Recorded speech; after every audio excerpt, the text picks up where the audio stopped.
Yarana, merci d'être avec nous pour ce journal d'information. Voici les titres de ce vendredi 23 janvier. La drogue qui fracture des familles et déstabilise des quartiers entiers. AFAA, une association, tire la sonnette d'alarme face à la progression de l'AIS et réclame un soutien renforcé des autorités. Une rentrée judiciaire sous le signe des priorités pénales. La justice met l'accent pour l'année à venir sur les trafics et la consommation de drogue. Perturbation dans les îles, le navire Dory est à l'arrêt et n'a plus desservi Tikehau depuis 7 mois. Résultat, l'approvisionnement en produits frais et surgelés devient difficile, une situation qui pèse lourdement sur les commerçants de l'île. Nous serons en direct avec Touane Lien, commerçante sur place. Et quand la lecture sort des livres, le campus se transforme en lieu de création et de rencontre à l'occasion de la nuit de la lecture. Nous serons en direct à l'Université de la Polynésie à la fin de cette édition. AFAA, la drogue continue de faire des ravages. Dans certains quartiers, des familles sont dépassées et les associations de terrain disent manquer de moyens face à une situation qu'elles jugent de plus en plus alarmante. Cela fait 15 ans que l'on tire la sonnette d'alarme, regrette Yannick Tevayar-Ey. Témoignage recueilli par Hayar Itahiata et Marcel Bono. Dans cette salle, ces jeunes se forment pour un meilleur avenir. Après un parcours difficile, c'est une seconde chance qui s'offre à eux. Un contrat en poche, des formations et de l'espoir. Un chemin toutefois compliqué lorsque l'AIS fait partie de leur environnement. J'ai eu 2 collègues, 2 ou 3 collègues qui ne sont plus là, mais je sais qu'ils sont dedans. Pour d'autres, le fléau touche directement leur entourage. Ce week-end encore, l'AIS a fait une nouvelle victime, un père de famille de 31 ans. Cette jeune femme est encore sous le choc. C'est un jeune qui s'est pendu dans mon quartier. J'étais vraiment touchée parce que c'est quand même un jeune du quartier qu'il ne faut pas l'amener. Et comme ça, du jour au lendemain, on nous annonce que voilà, c'est fini. En fait, il consommait. Le soir de la veillée, s'est passé un truc. Il y avait 6 personnes. Ils sont venus comme ça pendant la veillée. Et nous, on était en train de chanter. Ils sont venus pour taper les gens. Ils voulaient taper pourquoi? Je crois qu'ils devaient de l'argent. Depuis plus de 20 ans, le président de l'association Hotouarianoui accompagne des jeunes en difficulté. Chaque année, une trentaine d'entre eux passent par le centre. Mais aujourd'hui, il se dit dépassé par l'ampleur du phénomène. À l'époque, sur les 30 jeunes qu'on touchait, c'était 5. Mais aujourd'hui, c'est arrivé à 60-70% de ces jeunes qui ont au moins touché, qui ont goûté. C'est un vrai problème de société. Il faudrait que nos dirigeants réfléchissent. Et c'est un travail qu'on doit faire ensemble, le pays, les communes et la population. Face à cette réalité, l'association fait ce qu'elle peut, mais les moyens manquent.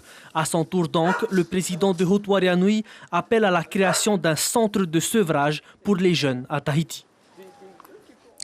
Et les trafics et leurs conséquences concrètes appellent une réponse judiciaire. La procureure de la République l'a rappelé lors de la rentrée solennelle.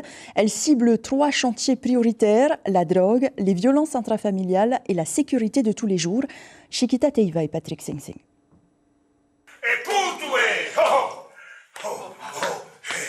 Les maires des Marquises invités à la rentrée du tribunal de première instance et de la cour d'appel de Papeete, symbole fort du lien entre la justice et les îles les plus éloignées. Un réel défi pour les institutions judiciaires, sans oublier que l'archipel se trouve aujourd'hui sur la route des narcotrafiquants.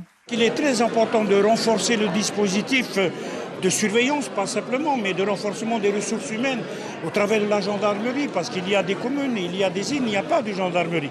Également de revoir les compétences concernant la police municipale. Parmi les priorités majeures du parquet de Papeete en 2026, la lutte contre le narcotrafic et le blanchiment d'argent.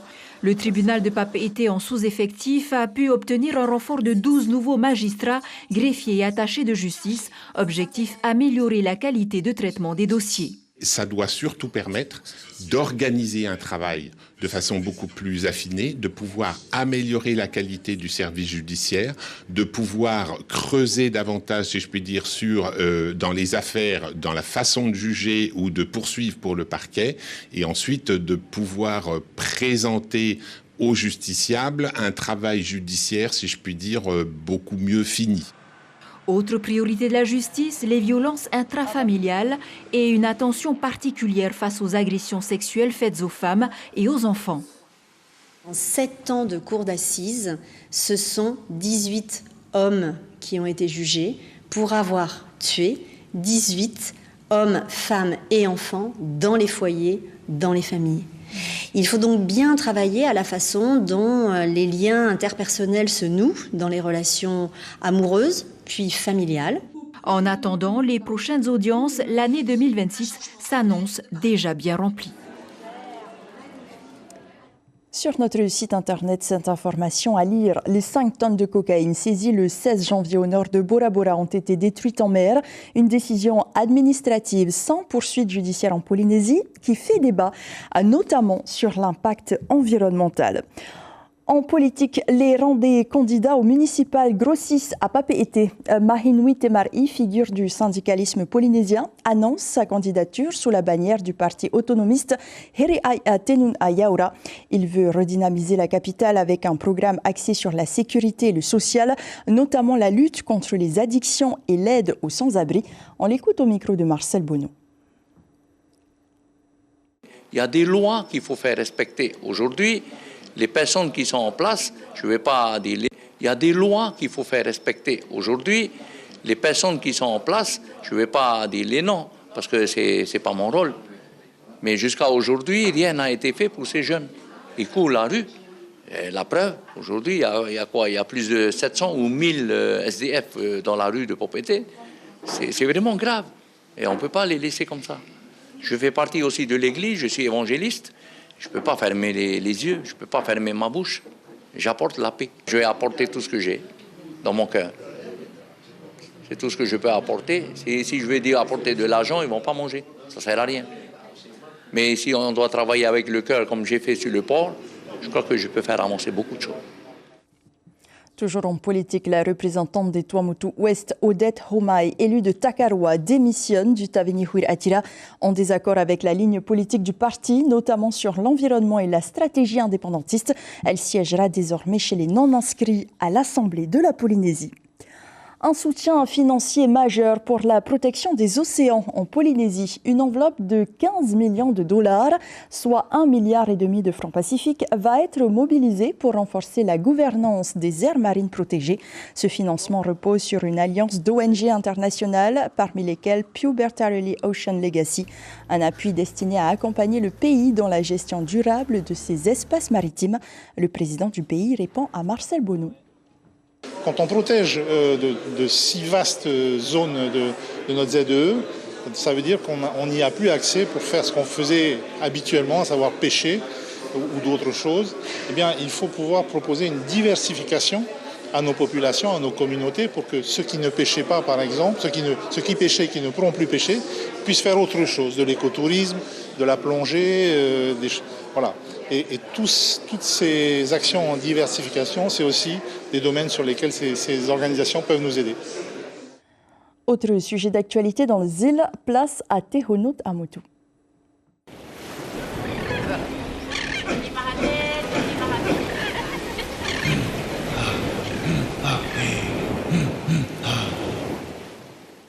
Les difficultés de ravitaillement se font sentir dans les îles. Le navire Dory est à l'arrêt depuis plusieurs mois et n'a plus desservi Tikehau depuis 7 mois.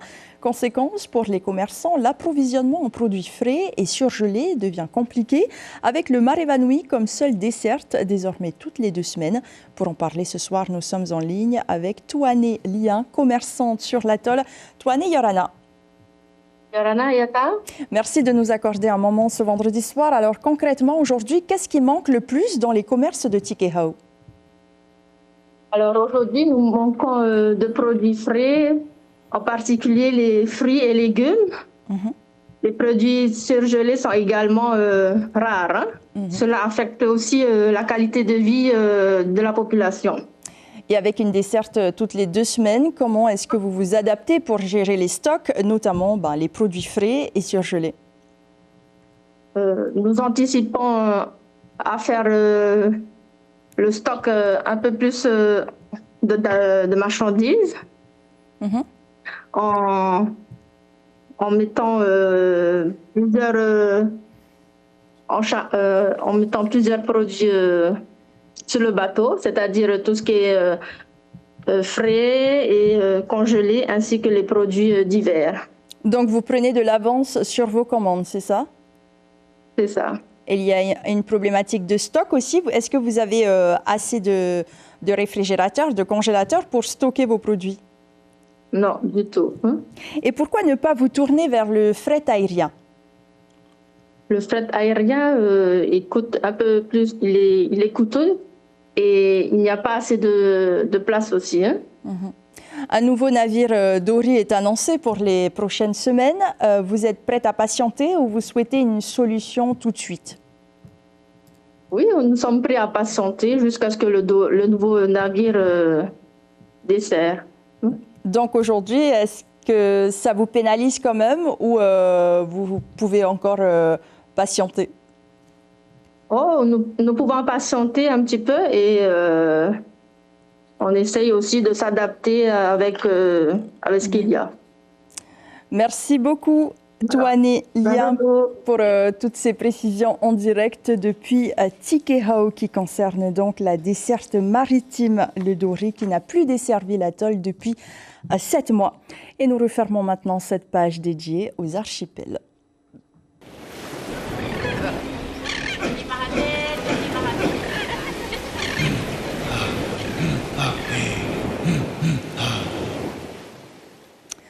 Retour à Tahiti. Quand la lecture sort des livres, le campus s'anime. À Hautumauru, la nuit de la lecture transforme l'université en un espace de mots, d'images et de création. Textes, performances, cinéma et ateliers en Rio Tahiti interrogent la place du livre à l'ère du numérique. Le reportage est signé Eihei Nadjarian et Patrick Régis. Sa passion pour la lecture, elle la vit désormais à travers le numérique. Depuis son entrée à l'université en études de médecine, Mataragi ne quitte plus sa tablette. Un outil devenu essentiel pour prendre des notes, mais aussi pour lire des œuvres en tout genre. Moi, je trouve que c'est plus facile de mémoriser quand tu lis dans un livre. Et c'est mieux expliqué, mais numériquement aussi, c'est meilleur. Déjà, c'est plus facile à transporter. Tu as plus de fichiers dans ton iPad ou ton ordinateur. D'autres restent fidèles au format papier. C'est le cas de Heiani, étudiante en lettres et arts. Pour elle, la lecture demeure un moyen privilégié pour se cultiver. C'est important de lire parce que de nos jours, avec l'arrivée de l'IA, la jeunesse a tendance à ne plus à laisser sous côté les livres, alors que c'est très important. Les livres, c'est, comme on dit, c'est un trésor. Il y a tout un savoir, toutes des connaissances. Si tu lis, tu éveilles ton esprit. Si certains ont adopté le numérique pour lire, d'autres n'en voient pas l'utilité, préférant se tourner vers leur téléphone pour consulter d'autres contenus. De nos jours, les réseaux sociaux, en tout cas pour les jeunes, on préfère plus ça que aller forcément dans un livre. Après, ouais, lire c'est toujours bien, mais ouais, je pense que les réseaux sociaux, c'est devant le livre. Rénovée et inaugurée en novembre dernier, la bibliothèque universitaire accueille près de 2000 visiteurs par jour. Ouverte au public, elle offre un accès direct à plus de 100 000 références. Et pour nous faire vivre cette nuit de la lecture, nous retrouvons maintenant notre équipe sur place. Bonsoir, Eihei Nadjarian et Patrick Régis. Vous êtes en direct du campus d'Hautumauru. Que s'y passe-t-il en ce moment ? Bonsoir Eyata, bien il y a de l'animation ici au campus d'Hautumauru. Vous pouvez le voir derrière moi, ce stand est animé par le déclamateur calédonien Paul Yamo, descendu spécialement pour l'occasion pour justement venir partager ses textes avec le public polynésien. Je vous propose de me suivre, on va faire un tour au niveau des différents stands présents.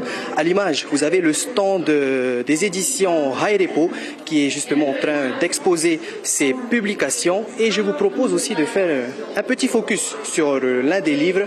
Voilà un exemple que l'on peut retrouver ici aux éditions Hairepo. Il s'agit donc d'un livre écrit par Karl van der Steinen, un Allemand, Les Marquisiens et leur art. Ce livre a joué un rôle clé dans la préservation du tatouage marquisien, le Patutiki. Parmi les autres œuvres présentes, il y a un livre qui vient tout juste d'être publié. Il s'agit de Tamai, écrit par Jean-Christophe Shigetomi. Jean-Christophe qui est justement notre invité ce soir. Bonsoir Jean-Christophe. Jean-Christophe, parlez-nous un peu de votre œuvre. Qu'est-ce qu'elle raconte ? Le titre est assez évocateur, hein, donc Tamay qui veut dire guerre, résistance, querelle. C'est donc les réactions armées ou passives qu'il va y avoir par rapport au protectorat initial, puis aux annexions donc de nos îles. Ça c'est le premier volet, c'est le tome 1 qui va donc concerner la Tahiti et sur la période 1842-1847. On peut dire qu'au-delà de la lecture, c'est un devoir aussi de mémoire pour justement se remémorer notre histoire. Bien, c'est intéressant effectivement de replacer le contexte, hein, de savoir comment Tahiti est devenu français et de savoir aussi qu'il y a eu des résistances armées, il y a eu des résistances passives, je dirais, à l'occupation de cette île. Hein. Alors Jean-Christophe, dites-nous pourquoi vous vous êtes mis à écrire des livres. C'est un peu un accident de l'histoire. J'ai commencé il y a 15 ans, mais je me suis d'abord intéressé aux combattants qui étaient encore, aux combattants tahitiens qui étaient encore en vie. Hein, donc j'ai commencé par Tamari volontaire, après il y a eu les poilus, l'Indochine, la Corée, Bobcat, les Américains, et il était important de refermer la page des Tahitiens dans les guerres, bien avec donc le commencement, hein, donc les combats et les résistances armées qu'il y a eu aux occupations des îles de ce que l'on appelait communément à l'époque l'Océanie française. Durant la création de vos œuvres, on peut dire que vous avez des préférences particulières, des thèmes particuliers que vous préférez? Ça dépend de l'inspiration qui est la mienne. En fait, c'est plutôt lié à la méthodologie de travail qui a été la mienne. J'ai beaucoup travaillé en archives et en accumulant pas mal d'archives. Après, ça m'a permis de sélectionner des thématiques. Mais c'est vrai que la thématique forte chez moi, c'est obligatoirement les Tahitiens dans les guerres. Hein. Et donc, les pages vont se refermer avec les volumes qui vont suivre. Puisque le premier, là, c'était Tahiti. Ensuite, il y aura les îles sous le vent avec l'épisode Teraupo et qui se terminera avec les Marquises. Jean-Christophe, dernière question. Quel est votre regard, vous, sur la nouvelle génération avec les nouvelles technologies qui arrivent, l'arrivée de l'intelligence artificielle? Comment faire pour que les jeunes continuent de s'intéresser à la lecture? Alors, l'intelligence artificielle, c'est une chose, hein, c'est-à-dire qu'il y a des choses à prendre, mais tout n'est pas à prendre. Hein. Il est clair que maintenant, effectivement, si on utilise l'intelligence artificielle pour savoir un petit peu sur une thématique donnée tout ce qui a été produit, eh bien c'est relativement intéressant et ça permet à l'étudiant, à celui qui s'y intéresse, d'aller très très très vite et de pouvoir faire des sélections. Sauf qu'après, il faut qu'il y ait un recul et que tout n'est pas à prendre. Voilà. Et pourquoi justement c'est important de lire? C'est important de lire. Maintenant, il y a plusieurs façons de lire. Soit le livre, c'est du papier, soit c'est une version numérique. C'est important parce que ça nous permet d'acquérir une certaine culture et surtout de la propager ensuite. Hein. Il faut qu'il y ait une transmission pour les générations de demain. Il y a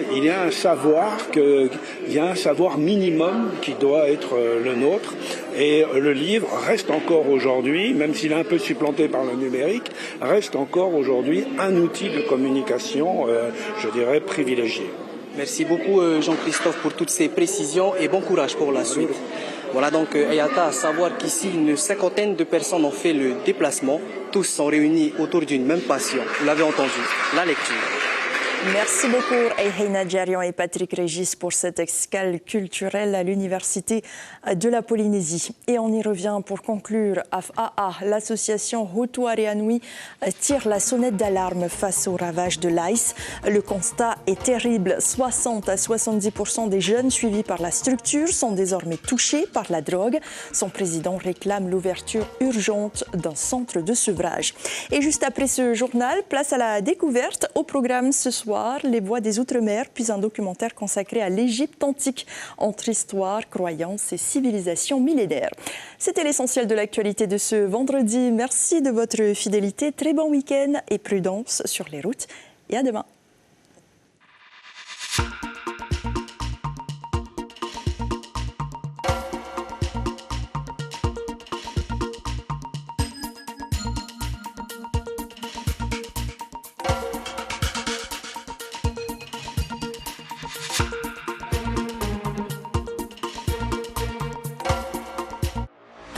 Retrouvez toute l'info sur WhatsApp en scannant notre QR code.